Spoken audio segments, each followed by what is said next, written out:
Tubies? Yeah. Today, Sky was making a YouTube video, and she's like, "Hello to my 2 million followers." Like, what have you been watching? I love her. To my That's 2 awesome. million followers. Hello to our 2 million followers. What's up, YouTube? We got 2 million followers, but only 9 of you are watching. Yeah. 9. It's probably the same person watching 9 times, which is probably my dad. So, whatever. I wonder who does. Can you tell who watches on YouTube? Probably. I thought you could, but they've Can you tell where they're watching from? I haven't looked in the analytics of that, but they've changed a lot of stuff on YouTube. There's probably a lot of privacy laws now where you're not supposed to. Especially with videos. Yeah. YouTube, episode 26. Everybody's back. Tatiana's back. She did, in fact, go to a wedding. I was not lying. I was very offended, by the way. She was at a wedding. I was at a wedding. It was a fabulous wedding, too. Good. All right. Mario's gonna finish his drink. I also went jet skiing with my bosses. So That happened earlier. fun. Yeah. It was a busy day. You All okay? right. Yeah. Let's go. Get ready. In 3, 2. 1. What's up? Oh, no, I don't know. I forgot what I usually say. Hello, welcome to the Made for More Consulting podcast. Yeah, This here we is go. Mario. I'm the campus pastor out in Liberty Hill. That's what Hey everybody, welcome back to the Made for More Consulting podcast. Episode 26 tonight, section 3 of how to lead when you're not in charge. And this section is titled Challenging Authority. Adina, welcome back. I'm glad to be here. Etiana's back. Hey, hey.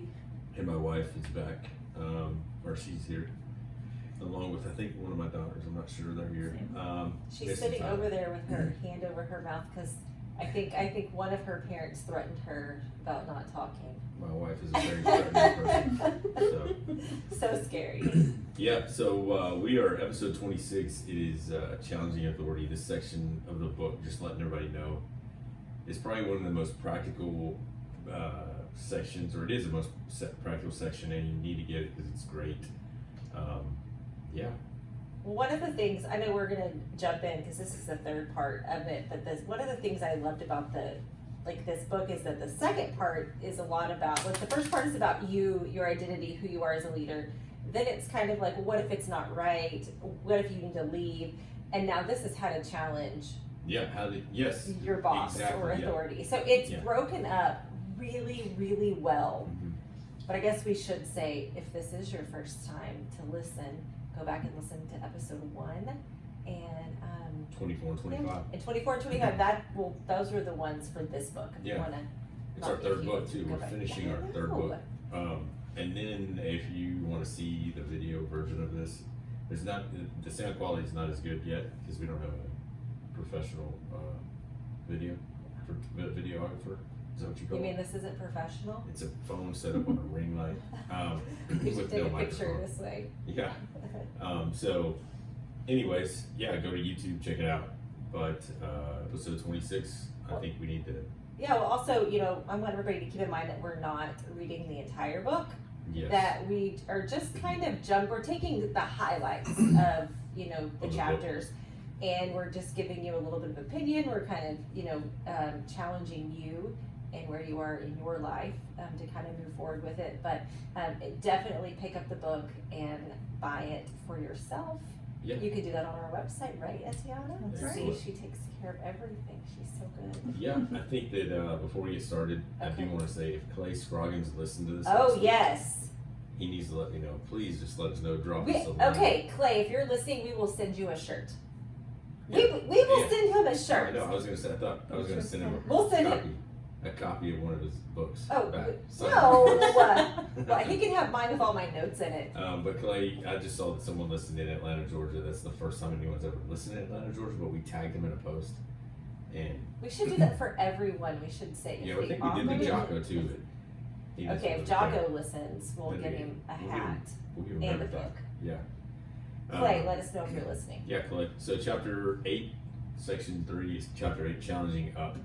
And when he says challenging up, it can be intimidating, it can be challenging because you're challenging up the chain of authority, meaning you're someone that needs to step into a role where you're going to talk to your boss about something. So, how to lead when you're not in charge, challenging up the chain. Adina, real quick, have you ever had a challenge up, and how did that feel? Like, have you ever had to step into a place where you had to challenge your boss? Absolutely. Challenging is part of my nature.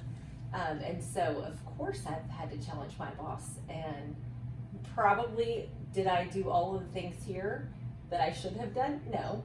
But I can see the value in these things. And I know in my situation, the times that I've had to do it, I've been really fortunate to have a pretty good outcome. Even if we didn't agree, it was handled in a very respectful way. And I have enough respect, for the people above me to go in, with a humble and trusting attitude. Because that probably wasn't the case for me, many years ago. But fortunately, I've had bosses that kind of would be like, okay, now calm down. And he talks about a lot of this stuff about, even if you get to know the emotions, all that stuff he's going to talk about here in a second. But I think for me it can be intimidating. It has been intimidating, but the more confident you can become, and the fact that you're not challenging him as a person, you just want to know, hey, why do we do this? And so that's challenging. So one of the things he talks about, I think right in this section, is he talks about how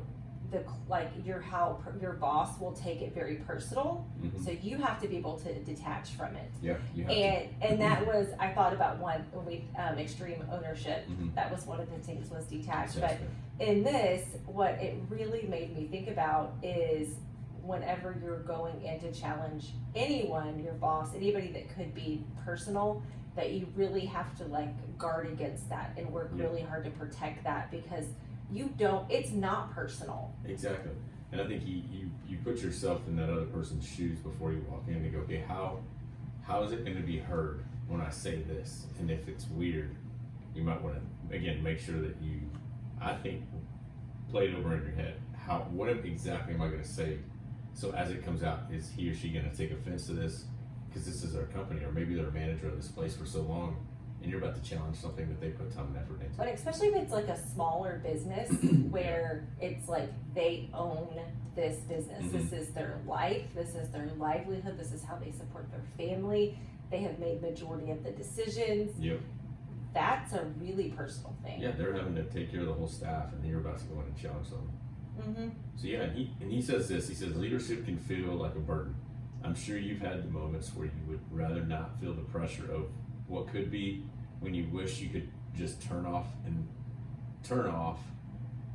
the, I have no idea why I said that, just turn off the drive for more, better, faster, and stronger. But when it's in you, it's in you. Without challenge, we do not change. So he's saying, take a step back before you go challenge up the chain of command. The reason you're feeling this is because it's in you to be better. And that's an okay feeling, because you want to make things better. But as you approach to challenge up the chain, you got to remember that, again, like Adina said, that boss, that manager, that owner has been doing this for years. He built his, whatever he's been building this, she's been building this, and now you're about to go in there and challenge it. But it's because of that drive. So how do you take ownership of that drive and direct it well enough when you can walk in and say, hey, I'm not trying to, and he talks about that here in a second. So one of the things that when I was reading this that I thought about was that this whole chapter is written about challenging up, but how he talks about how great, what a leader is, and how great leaders don't get defensive.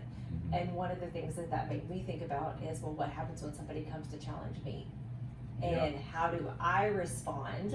How do I not take it personally? How do I not get defensive? How do I, think about how hard that was for them to come in and to challenge me. And so that I tried to read it from both sides, because I want to be able to respond appropriately as a leader, right? As a leader. And I don't know if I had thought about how hard that is for some people, because it's not as hard for me. So it's hard sometimes for me to think it is really difficult for some people. Some people have a difficult time bringing something up. And it's a lot harder, and that's okay. Mhm. And that as a leader, I want that, because without, like he says, without challenge, there's no change. Yeah, and like you said, it's thinking about it from both sides. The leader, or the owner, or whatever, he or she needs to think about it from that other person's side, like you're saying, and then that person walking in to talk to the leader needs to think about it from their side as well. Because I have an inherent drive to want things to be better, and things aren't going to be better unless they're challenged. Yeah, and you're sometimes in a rush. Yes, I am. Okay, so he talks about reasons it can be difficult to come in and challenge. I'm just going to go over these real quick. Number one, he said challenge brings change, and change is inherently challenging. Like, just like what you just said, change is not going to be easy for some people. Some people enjoy change. Some people, I think that brings like a lot of anxiety, like what's happening, what's going on. And if you're not used to change, then I would think that your business or company could possibly just coast or go Get a downhill. little stagnant. Yeah. So I don't remember if it was in this part of the book, but one of the things he talked about that I really had like my own personal aha moment was when he talked about why change, and how there are some people that just challenge to challenge, and some people just for change. Mhm. And that is one of those things that never sits right with me. I'm all about challenging and changing things if it's for the better. Mhm. And with that, he was able to give me some wording and some like That's right. almost like a filter Mhm. to be able to look through and ask myself, do I really want to challenge or change this because there's a really good reason, or am I just bored? Yeah, you're right. Yeah, And 'cause if you're just sometimes bored- people are just bored Yeah. and want to change something or want to challenge something, Yeah. and that is not what is best for the organization. No. Yeah, and I wonder if people are just bored if they don't understand the vision of what they're trying to do. But yeah, so the first one he said again, one of the reasons it's difficult to challenge up is because it's bringing change. The second one he says the more personally your boss relates to his job, the more personally your boss will take the challenge. So again, if your boss is tied to this organization, if he or she's the founder, what if they've been there since the very beginning? And you're ready to challenge something. When you walk in there, I think that you have to know how attached your boss is to the systems and procedures that you're about to challenge, and how well is your relationship with your boss? Because if it's not, you better learn to ask a certain way. If you don't have the relationship, walk in there and get to know them beforehand. Because what if there's a reason that they've done it that way? And Clay says something. He says something great. He says great leaders don't get defensive. So, and I'm not saying people's leaders aren't great if they walk in, they get defensive. Maybe they've never had someone challenge them, but then that's on us as the ones who are challenging to take ownership to go, how am I going to approach this? You can't just go in and start saying things. It takes tact. I think it takes some planning and strategic thinking to go, I'm going to go in and say this because I don't have a relationship with them. If I have a relationship with them, Well, I think you walk in also and have to go in and honor what they've been doing and why they've been doing it. Yeah. And I think that that's really important Yeah. whenever somebody is really personally attached. I can honor what you've been doing, and I can still question it and want things to be Yeah. better, because 99% of bosses and leaders, they want the organization to be better. Yeah.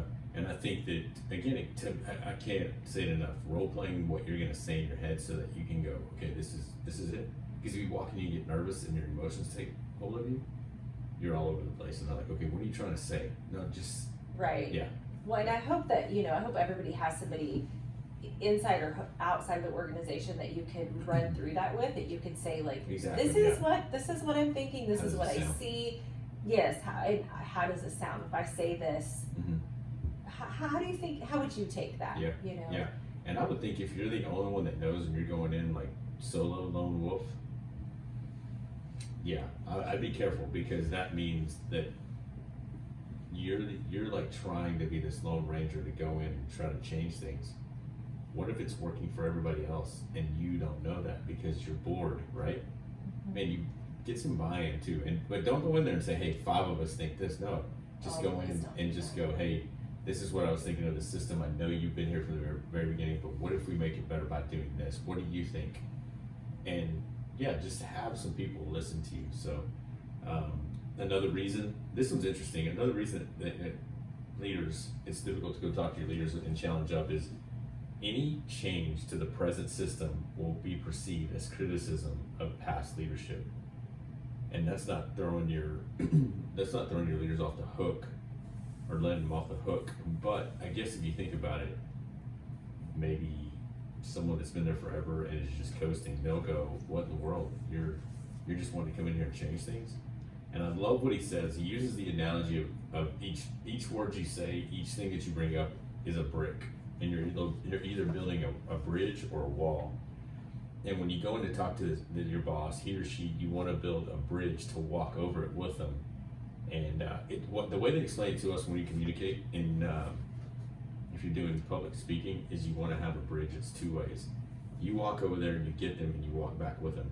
But if you walk over there and you're doing public speaking and you can't get your point across, the bridge breaks and you're just building a wall. So it's the same thing when you approach your boss. You need to walk over there, explain, and build the bridge back because you're both walking back home. We have an understanding of what you're trying to say, and it's not criticism.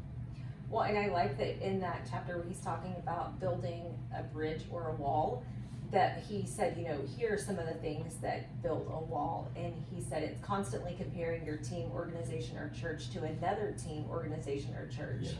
Empathetically declaring that what you're doing now isn't working. How many times have we been in an organization where like, well, this isn't working? Yeah. Okay, well, let's find a solution. Somebody at some point took the time to plan the way we're doing things, and you just said, yes. what the heck? And that person may be sitting at the table.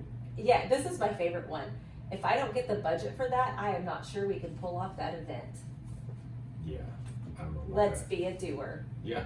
But it is, but he's right. All of those things, those are just building a wall. Yeah. And even if you're sitting in a meeting or within your organization and you're always blaming, Yep. and you're always just saying, well, this isn't working, this isn't working, this isn't working, you're building walls that's going to prevent that conversation for when you do walk into your boss's office. Yeah, because what if he puts you in front of your team and you sell it to the team the way you just sold it to your boss? You got people that you've just built walls with everywhere, and they're going, what is this dude talking about? What is she talking about? Like, you're just going to change everything because you think that this is best. You got to build a bridge, and yeah, you're right. It's your tact, the way you say things, the way even your body language when you walk in. Make sure that you go in thinking through, and I think the biggest thing you've been saying through everything you've said, I think the underlining word is what you said earlier, is detachment. You have to be detached emotionally, and you better be ready to hear no if it's not a go. So one of the things I do, this is not in the book, but Clay is welcome to add this to his book should he have a rewrite.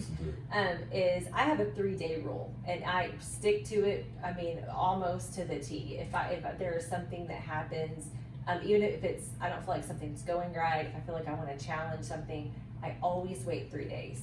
And at the end of, and I usually have a few people that I will like kind of vent to, kind of run it through, and make sure, is it just me having a feeling or is it a real issue? Yeah. And by the end of 3 days, I can tell, and by then there's no more emotion, and if it's still a problem, it's still an issue, then it's time to go have a conversation. Yeah, that's good. That's good. I know. But it's detached. That gives you the time to detach. Yeah, and if your leader is the same way, I mean, respect your leader. If he says, hey, let's give this a week, let me think about it.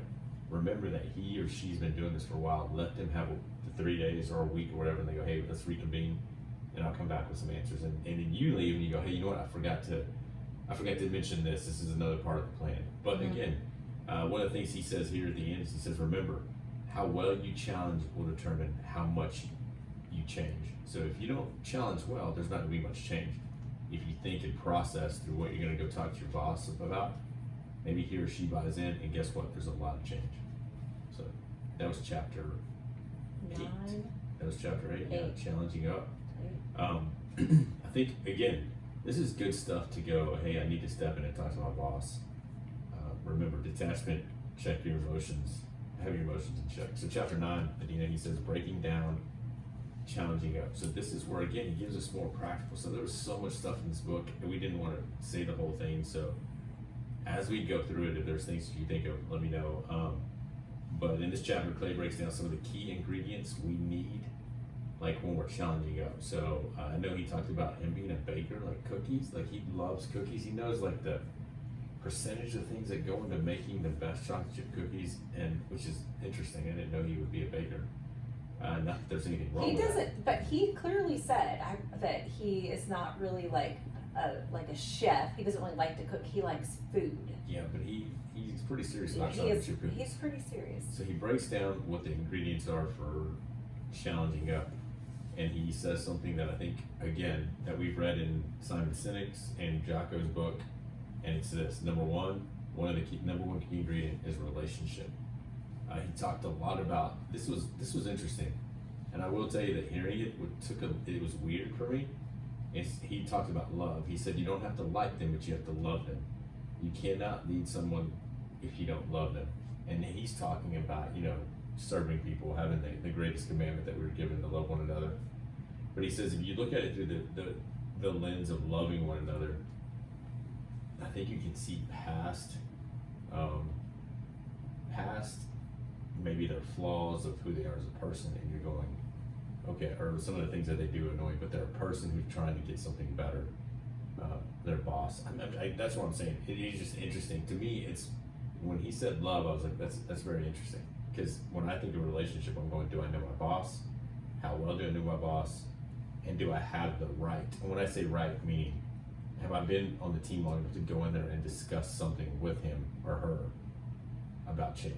Well, and I think that in this same chapter where he's talking about, do you love your boss, is he brings it back to that the change has to be about the organization. Oh, there you go. And it's do nothing out of selfish ambition. There you go. You know, and so I think that's where it plays in, and where somebody can read that and smell it a mile away. You're right. If you have somebody coming in and they want to change something to make themselves look good, or change something to make their department look better, or to get the result that they want, that's completely different than making a change to make the organization better, to help the organization move ahead. And I think that's where the love part That's right. comes I didn't in. even think about that. Manipulation or influence, right? And did you see what I posted this week?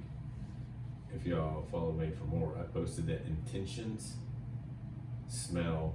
Yes, I can see that. What did it say? I can't even remember what I posted. It's Yana, quick look it up. Intentions, mother. I think it says intentions smell. It's like you lose the point. Oh, there you go. Intentions have a strong smell. There you go. Meaning, good or bad, somebody can smell it from a mile away. So if your intentions are to build teamwork, awesome. Then your boss will tell you. If they're selfish, hey, they can smell that too. So, I could remember that. Son of a biscuit. Because you had the pressure. The relationship. So, again, breaking down the key ingredients. Number one, the relationship. Number two, bring up disagreements when emotions are low. Man, this is, again, talking about detachment, but please, please, please, please do not approach your boss if he or she's having a bad day. Let's say they walk in, they just had a flat tire, they spilled coffee all over the front dash, they're cleaning out their car, they walk in, they sit down. Do not walk into that office and go, hey, I need to put my 2 weeks in. not the Because if right I'm that time. boss, I'm like, hey, guess what? You're gone. But even I think you have to learn, you have to have a relationship with your boss, because Yes. even that, I'm not gonna go in and say, I've been paying attention to this system we've been doing, and it's not really working for us. Yeah. How about we try this? It's just not the right time. No. Again, he says to pay attention and learn when their emotions are high and when they're low. He says to maybe go in and ask your boss, hey, when's a good time for us to talk about some things that I've been thinking about when you don't have as much on your plate, or when's the best time to just talk. I also liked that he said, ask your boss, hey, this doesn't happen often, but if I ever see something that I don't think is working, how would you like me to talk to you about that? Yeah.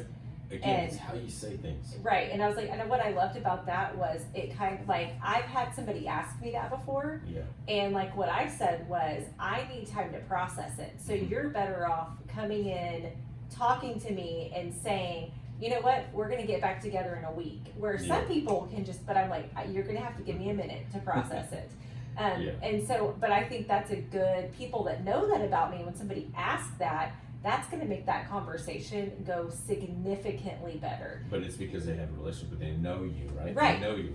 And so I think that's, like now the people that I work with, I know how to go in and read the mood, and I know how to, it's for me, it's not one conversation. It's several little conversations that lead up to a conversation, because you learn how people process. Yeah. and I think for me, if you're gonna come in and talk to me, the thing that I don't like is, hey, you have time to meet tomorrow? Yeah, okay, I'll see you tomorrow. What time? And I'm like, 9:30. Okay, I'll be there at 9:30. I'll send Mario a text and say, hey, can we talk? I need to talk to you. Okay, tell me I'm gonna go, hey, what is it that we need to discuss? Because I need to know how much time I'm gonna put aside. Because for some reason, my mind always goes to, what did I do? What did I say inadvertently? How did I hurt someone's feelings? Which usually isn't the case, but just recently it wasn't a bad conversation. Somebody just said, hey, I just need a few minutes of your time. Well, can it be handled through text? They're like, no. So I'm like, okay, then this is something because you're coming face to face. But it wasn't bad. But I think if you're gonna go in, like you said, hey, if I see something wrong, how can I tell you? And what a great thing to have that Yeah. conversation before you see something wrong. Mm-hmm. So you're kind of So there's- prepared for that. Yeah, so there's some good advice for somebody that's about to start a new job, maybe go out in the workforce.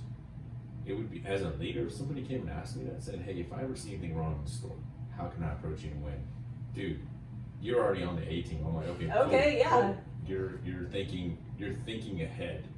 So Well, and I think what I think about is, one of the things I struggle with is staying in my lane, because I like to move over here and help everybody else figure out what they should be doing better. But I put that in the back of my head for not only my boss, but for like my coworkers Yeah. to be able to say, if I see something in your Mhm. area, how would you like me to bring that up? yeah. Or would you like me to keep my mouth shut? I mean, you tell me. If you don't want to hear it, I'll be quiet. Yes. So bring up disagreements when emotions are low. So breaking down the challenging up, number one, relationship. Number two, bring up disagreements when emotions are low. And I believe this is probably one of the most important. I said that about everyone, but I believe this is probably the most important. Champion publicly, challenge privately. Mm-hmm. So let me ask you this: have you ever been challenged publicly in front of your peers? Absolutely. 100%. 100%. In a negative way? Absolutely. Yeah, I'm sure you've been around the table when that has happened. Yeah. So- I'm not a fan of that. I'm not, nobody is, Yeah. But it does happen, Yeah. and I think that sometimes emotions do Mhm. get high, and our Definitely. coworkers and our bosses are not perfect people, and it happens, Yep. And so absolutely, I don't like it. I mean, I used to get really defensive and just snap right back, and I will argue with the best of them. But now I can just smile and nod and Same. move on, Yeah. and we can talk about it later. Yeah, because I think for me, if it's something, again, if they're going to get red-faced and challenge me in front of my peers just saw what kind of leader you are. Not my response, I'm just going to go, okay, cool, I'll get it done, and it'll be better than it ever has been. But yeah, you just showed what kind of leader you are. You showed all your cards, and so Yep.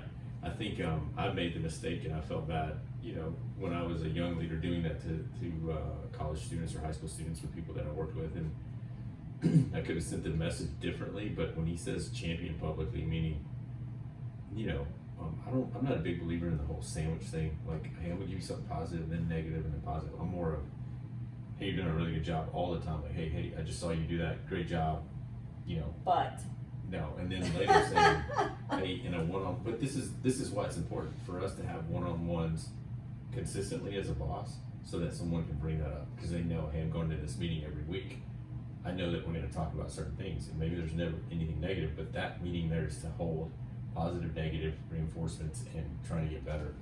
So if you're a boss that never holds that, man, yeah. So many years ago, I had a boss that we had one-on-ones, and every time we got together, I'm guessing he had read some kind of book with a formula on how to have one-on-ones, because it was always like that. It was like what you're doing well, Mhm. what you're going to work on, Yeah. and then what you suck at, in Yeah. a nutshell. So I always knew, okay, here's the good, we're sloping down, Yeah. and then at the end of the meeting was always gonna be what I needed to do better, Interesting. And so, but when you were saying that, like the sandwich effect, it that doesn't even matter, because people know Gonna what that catch on. is Yeah. really quick, and it didn't take very many of those one-on-ones to be like, here we go again. Yeah. And so I wasn't listening to anything they were saying in the beginning, because all I was doing was Yeah. preparing Yeah, you're myself ready. for. So if you build a culture of, reinforcement whenever you can, as a leader or as a boss, I think it keeps people on their toes to go, oh cool, hey, he's telling me some good things, and then when you challenge, people aren't caught off guard. They're like, hey, he's a boss that's going to challenge us because this is what he does. So anyways, I think as a leader, champion publicly, challenge privately, but maybe set that into motion where you do that more often so it's not by surprise for your employees. He goes into some very practical ways that are going to help areas of challenging, and again, we don't list them all, but we'll highlight some. So when I'm going to challenge my boss on something or my leader, he says this: choose to trust your boss. I think you and I, all of us here, have called believing the best. Yes. I love what he says. He says choose the most best possible outcome. Like, hey, I wonder why Adina's doing this. So in my head, I'm going to be going, I'm going to choose the best possible way. Maybe Adina did this for 15 years and it's been successful. Well, he said we'll go up a level. Maybe she's been doing it longer and maybe she's seen so much success. So I'm going to believe the best about Adina. I'm going to choose to trust her ways. And so I'm going to walk in with trust and knowing that I trust her. And then he just says trust builds relationships. So if you already go in thinking your boss is dumb and negative about a choice he or she made, that's not building trust, and so that's not building a relationship. So choose to trust your boss. And when you don't have that relationship or you don't have that trust, then all you're doing is looking for the wrong things that your boss is doing, or the wrong decisions that they've made, or why everything's not working out. It really is, believing the best in that relationship. Yeah, and it goes the other way from a boss standpoint, because I think, there's people that are trying to impress their boss or make sure they're doing what's right, and if there's no trust, but that person hasn't done anything to break the trust, it's hard to be an employee there because you're going, man, I haven't done anything. I'm doing my best. Why is there no trust? So think about that.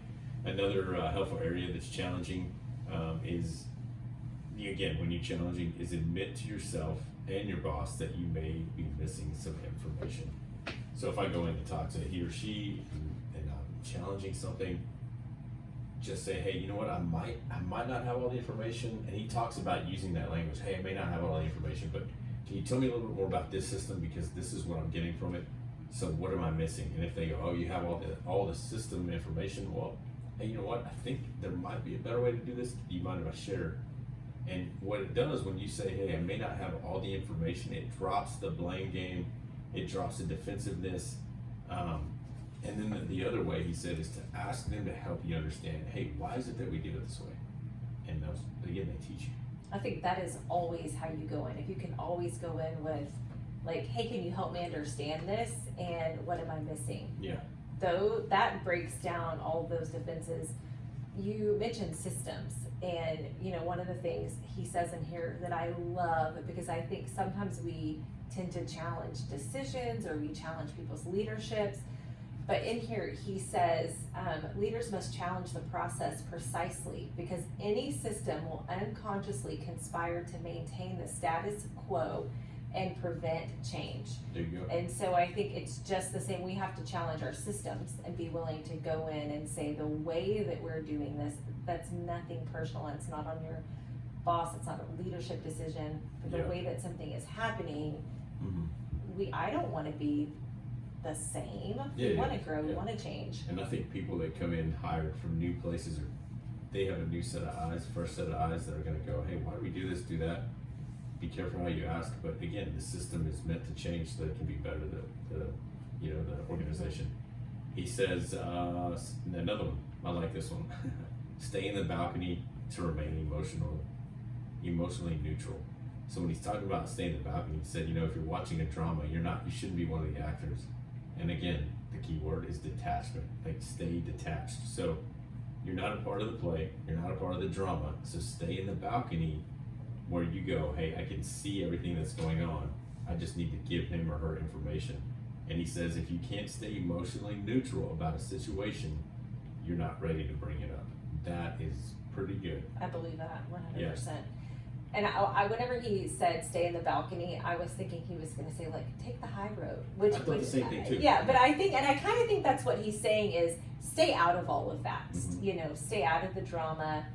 Don't get so emotional about it. Yep. Detach. Stay up here, because that's when you can make your point the best. Yeah, and you don't want to be too emotional. And again, if you're not emotionally neutral, just don't bring it up. Don't. Yes. No. Wait. Get all your emotions out. Yeah. Another one is prepare yourself to be okay with no. Yeah, I mean, there's a chance that you may go in and tell your boss, he or she, hey, this is, and he or she says, not yet. Let's I'm be not ready honest. to There's change." probably a really big chance. Yeah. I mean, I would think a lot of times you're probably going to hear no more than you hear yes. Yeah, yeah. So it's all about tact and how you bring it up. But then what do you do if he says no or she says no? Do you know what you do is this is just my own opinion. This is Okay. what I teach my kids is is it okay if I bring this up again? Like, Yeah. will you Okay. take some time? If it's Yeah, really important to me, I'm probably not going to let it go that easy. So, Yeah. I'm going to gather some more information. Can we revisit this in a month or, 6 months down the road? Yeah, but I think if you go in going, hey, I gotta be prepared if he or she But says no. Yeah. Yeah. And if maybe you one go of those in things, saying- yeah. they- If you go in thinking, oh, this is easy, it's gonna be a breeze, they're gonna say yes, let's change, and they don't, and your confidence level and your morale's shot. So, he talks about some factors when challenging up. Again, there's so many things. So one of the key factors, this is interesting because we covered this in Simon Sinek's Yes, I love books. this. So if you're gonna think about some of the factors when you and I are challenging this boss, he or she, about something they're doing, and number one factor is this: start by finding the why. Yes, you have to know what the benefit, why are you looking for this change? Yeah, Why what's are the you why? asking for this change? What is the why behind it? And that's what you're selling. And he says people don't buy what you do, right?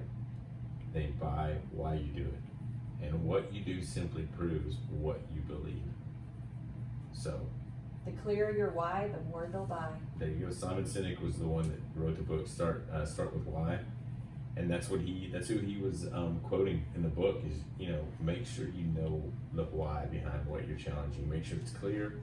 And he says hold tight to, another one is, so start by finding your why. The next one is hold tight to why, but be loose with what.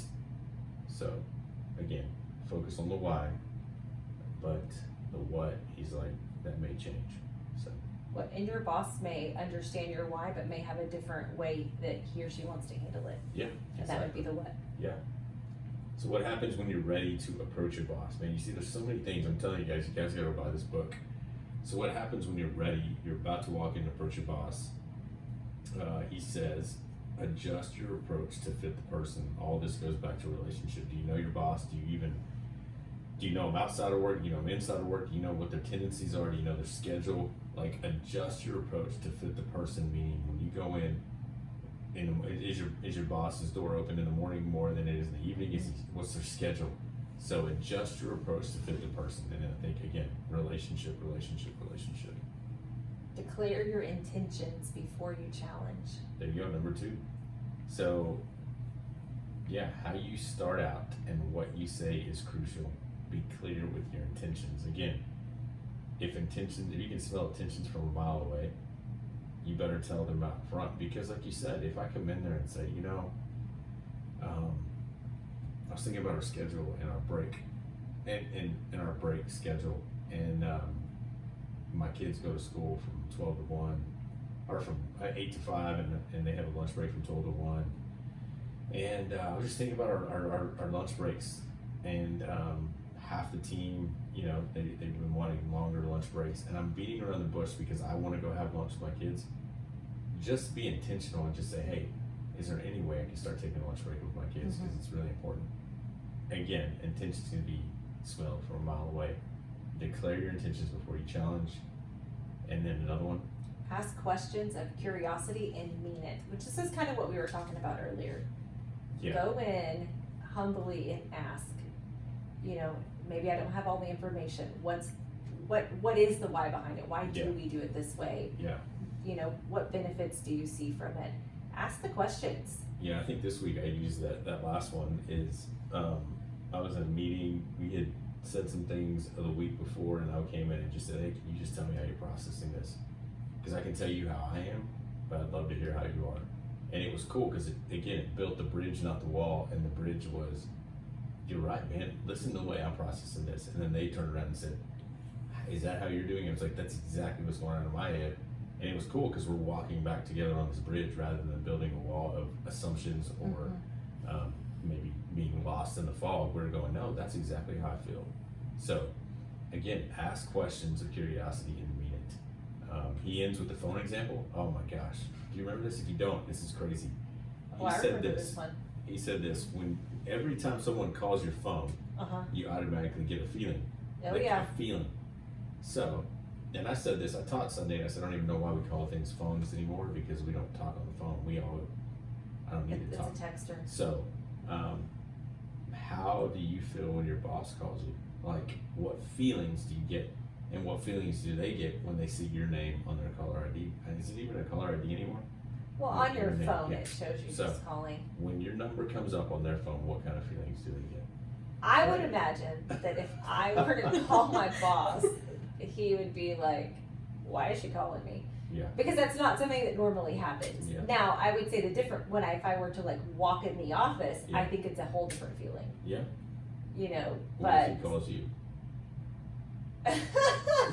I'm just saying. It's the same thing because he doesn't call me. That if he does call me, I automatically assume that something's wrong. Yeah, sure. Like something he never has he just called to be like, I just want to call and see how you were doing. Yeah. You know, And not that that's bad. not that I'm that's just saying. bad, but also I would say We're like not in even the culture. but even if you call me, I'm always like, why is he calling me? Yeah. You know, I mean, Yeah. and I don't That's think crazy. it's, you know, yeah, because you don't call me very often Yeah. unless you say, hey, do you have a minute to talk? Yeah, Hey, that's true. like if we're gonna talk, we usually set it up. So Yeah. if my phone randomly rings and it's you, I'm like, what's going This on? might be a good question for social media this week is to ask, what kind of feelings do you get when you see your boss's name come up on your caller ID or your, what would you call it, your screen? Yeah. So what's funny is in, I think episode 3, we talked about John, the douchebag common denominator, Evans. Who now has a new nickname in your phone? Oh gosh, should we tell that story?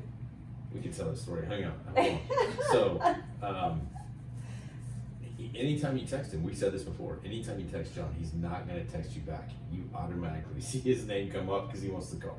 He wants to call you. Mhm. And so, I'm like, hey bro, are you doing good? Because he was running late today. I said, hey man, everything okay? And then I stepped into a meeting and I should have known, don't He text called him. you right away. And he started calling me. I'm like, I'm in a meeting, I can't answer. But anyways, his, I can't believe should we wait to the end? Yeah, let's wait till the end. Let's wait to the end and tell everybody his new nickname. Chapter 10. It says chapter 10 is your next chapter starts today. He says your next chapter starts today. Basically, man, he's ending the book the way he started. He's ending the book telling us to lead where we're at right now so that when we are in a leadership position, that you know how to lead. So you know how to lead when you're in charge by preparing yourself now when you're not in charge. And I think young leaders, I think, get that confused. Like, man, I gotta learn how to lead. I need to tell people what to do. That's not the way leadership works. You're telling me. So he says, great leaders know how to lead when they're in charge because they've been leading long before they were given any authority. There you go. Those are great leaders going, I've been in this situation before.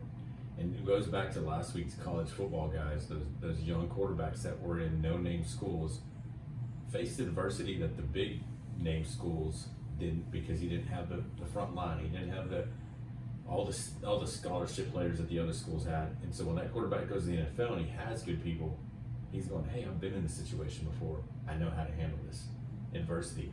I think if you're a young leader or you're somebody that's young and you feel like you don't have authority or leadership, just start practicing where you're at. Who am I leading and what can I do to lead? Because eventually you're going to get there. And he says this, you don't have to be in charge of the lead. You do not have to be in charge of the lead. And I think that's called influence. I'll be teaching about that this weekend too, by the way. I'm excited for that one. So he also says authority matters, but is a tool that makes good leadership effective, not the secret sauce that makes everything about leadership suddenly happen. Instead, we need to learn how to cultivate influence. Influence, yep. And that means that every one of us is an influencer, like every single one of us. He just talks about what are you learning right now that you can use to just cultivate influence amongst the staff if you're not the leader in charge? If you're working alongside your team, how are you influencing them? What are you learning that you can share with them? What are you, again, I think John and Grace from Oregon are a good example of this. They're learning something from our podcast and they started sharing it with all these people. I'm like, wow, that's crazy. But how can you do that for people in your organization? I'm not saying share our podcast. I'm just saying, I'll say share our podcast. Yeah. I'm not afraid to say that. What do you share? What But do you learn? but that's them using their influence. Exactly. You know, and they see this as a valuable resource and they want to share that with other people. Yeah. So the last thing that I highlighted in this book that I am like gonna hold on to it is he said, I'm done treading water, just waiting on authority or a title to start leading. I am determined to lead like my life depends on it, because it does. It's called ownership. That's called ownership. I'm not gonna buy into the lie that says I need to have more authority to have more influence. The way of influence really outpaces the way of authority. Let's get on the road together and move ahead. Yeah. Leadership depends on influence. That's really what I wanted to read, was great leadership depends on influence, but I like the. No, you're right. And I think that's one of the reasons that this whole thing took off, Made for More, is because unfortunately I was waiting for somebody to tell me to lead, or I was waiting for someone to say, hey, you're a leader. And I still remember, those are the things I've said, is I don't need an organization, a person to tell me that I'm a good leader. I know that that's the way I was created, so why was I sitting back and waiting? You gotta go, because you don't wanna live in the what ifs, you wanna live in, we're influencing people right now. And if it's one person, it's one person. If it's multiple, then guess what? It's a ripple effect. It's like, again, throwing a pebble in the water and it just ripples. So, man, what a great book, How to Lead When You're Not Charged. Clay, if you ever listen to this, thanks for writing this book. Such a good book. Yeah, and he holds a pretty significant role at North Point Church in Atlanta, one of my favorite cities. So yeah, a great book. Make sure you read this, How to Lead When You're Not Charged by Clay Scroggins. And so we have 2 action steps that we want to close with. And I say write this down. What do you want people to say about you when you're finally in charge? So what would you, like, if you're not the boss right now, what do you want people to say about you when you're in charge? I think this needs to be tied to who you are, not what you do, right? So we've always said, how do you start making goals? We'll make goals with who you want to be. So write this down this week. What do you want people to say about you when you're finally in charge? Because what if you're their boss and they go, man, he's a jerk, she's a jerk, or yeah, I don't know. I think I want people to say like about me that I see like that I inspire them to be the best version of themselves. Yeah. Yep. You know, that like I believe in them more than they believe in themselves. Mm-hmm. That they, you know, that's what I would want. You know, and I don't know if I would hope that would make a successful team or organization. Yeah. You know, but because I am a little bit of a challenger, that I think I have to work really hard on like a lot of the positive stuff, you know, because I just want everybody to be better than they're operating. Yeah, I get. Because most people operate well below their potential. And and I can see that you'd be that. And I think for me, it's just I don't know. Like if we had multiple people let's say Made for More was huge, and we had those people, and we had staff on staff, I would say, I think in their orientation, I'd say, hey, you're not going to stay here. Well, why am I not going to stay here? Because I want you to be able to work here for a season and go do what you're made to do. And if this is what you're made to do, awesome, make us better. But I want you to come here to work here to go, hey, I got to find who I am and what I'm going to go change the world with. So I think that's what I would want for me. Is, hey, I started here, but I went to change. It's what does the University of Texas say? What starts here changes the world. So I can't take that as my slogan, but anyways. Action step number 2, create your leadership list. This was good. Do's and don'ts of leaders, of what types of leaders you want to be. So again, write it out. Look at the leaders that you've seen and been a part of or under their influence of, and he just starts writing do's and don'ts. He said, what are some of the things that you want to do? Some of the things that you don't want to do. And I remember I did this, man, it was interesting. I just started doing this probably last year at one point in my book, and I tried to save that piece of paper because it was a reminder of just some of the things that I'm going, hey, this is what I'm seeing, and it's not working out so well, or hey, this is what I see and it is working. And a lot of it had to do with influence, but seriously, this week, create a list of the leadership's do's and don'ts. What do you want to do as a leader and what don't you want to be. And so, yeah, I think those are the action steps for sure. Alright. So, before I tell you the stories, well, I guess I could tell you the story. I don't even know if I should tell the story. It's not, I don't know how appropriate it If is. you have, if you know what, listen, if you're listening, write us a review for a podcast. Yeah, That would be very helpful. yeah. And if you have not already found us on social media, find us on social media. And I know we've talked about this in the beginning of the podcast episodes about how we really believe that Made for More is a community, and we want to build this community. And so if, when you see something on social media, tell us a story, say hello, engage Definitely. with it. Give us the opportunity to know that you're listening and to meet you and chat with you and yeah. And I think one of the things, again, I'll bring up this week again, is that we have a YouTube channel, but you can go to iTunes and type in Made for, the number 4 more, and it brings up Motivate, Inspire, and Encourage, and click subscribe, because it tells you when the new podcast drops on Sunday, and then you just hit play and watch it, or listen to it, and you can leave a review there for us as well. So it's on iTunes. I know it's also on Spotify and on Every Stitcher. platform that What's you that? listen to Stitcher. podcasts. Stitcher. Everything. Yeah, that's right. So yeah, do that. I think the other thing I wanted to tell people is, episode 1 is so crazy. I think this month we had over 52 people just go listen to episode 1, which lets me know that there's some new listeners.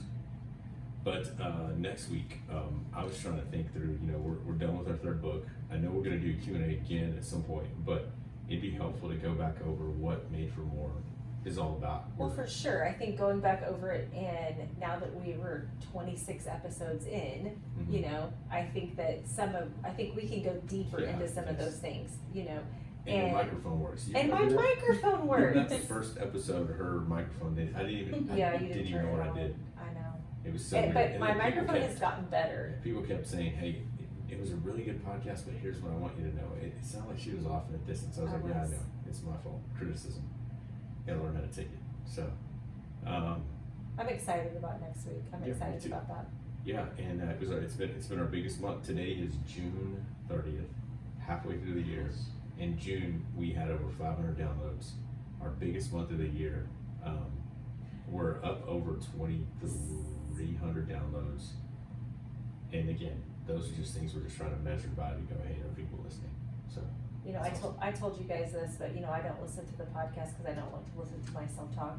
But this week I was like, I'm gonna listen to this podcast, and I'm gonna, evaluate it, give some critical feedback of us, Yeah. because that's, what I do. And I was like, we are funny. I am Yeah. funny. That was good. you texted. I was our so team excited. saying- I was like, oh, we're really good at this. Yeah. But I think it was better. It wasn't as difficult for me to listen to Yeah. us. It's good. So the story. Story. Let's Do you hear know the what? story. Do you know what John's name is in my phone? Oh, I do. So his name in my phone is John Bang Bang Evans. So. Yep. Oh my gosh! Today he actually said, "Hey, when are you gonna have me on the podcast so I can Defend myself. defend?" And then he said, "Disappoint everybody." But so we were going out to lunch, me, John, and a couple guys, and we're walking up to this restaurant, and we see someone we know that used to work with us, and they are with their new staff, right? And so already I'm going, this is a little weird. This is Awkward. awkward. But me, John, and this guy used to do this video called 3 Guys in a Hatch, meaning his hatchback, and we do these random videos. So we haven't seen this guy in a while. So we're walking up, and he sees us, and I'm like, "Hey, bro, what's up?" I shake his hand, John shakes his hand, and I see that other guy's boss and his co-workers. There's a couple of females and a few guys. And so we're sitting there, and I'm just waiting for it to get awkward, and it does, very awkward. So John goes, "Oh, so you guys are eating here at Casa Amigos," so shout out to those guys, Casa Amigos. And the guy goes, "Yeah, what do you order?" And I said, "Man, I just get the nachos with extra guacamole because I'm allergic to that."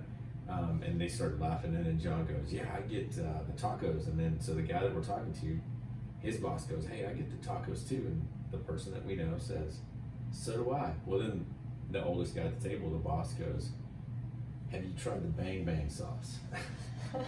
And so the guy we know, I'm telling you, this was a softball. Like, he tossed the ball up.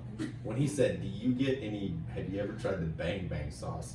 That was like a softball being slow pitched to John. Because John is he comes up with some of the most inappropriate things to say at the most inopportune times. And it was like a softball. So the guy asked John, have you ever had any bang bang sauce? And the guy that we know looks at John with that look in his eye and goes, so John, have you ever tried the bang bang? And John goes, I never have passed up the opportunity for bang bang in life. And no one laughed. And I just turned around and I said, hey guys, I gotta go get some Awkward. lunch. And I walked off and I walked into that restaurant and I opened the door for John. I said, what the heck were you thinking, dude? And he goes, that's just what I do. It just came out. John, I know you're listening to this, dude, because you said today you were listening to last week's. But man, yeah, thanks for making us laugh. Thanks for being just a bright spot in our lives, man. We do appreciate you. Again, guys, we say this every week, but I am so grateful for the people that have been a part of this community. I think we are. I say I am just because I think that I still can't believe that we get to do this, and it's free. Like I've always said that it's free. You can encourage, motivate, inspire, and it's free. It's free. Yeah. So remember, you exist for more. You're here to offer more. Don't ever give up. Every single one of us was made for more. We'll talk to y'all later. Bye, guys. That was the most awkward conversation. Hold on. John, if you watch this, bro, thanks. Thanks.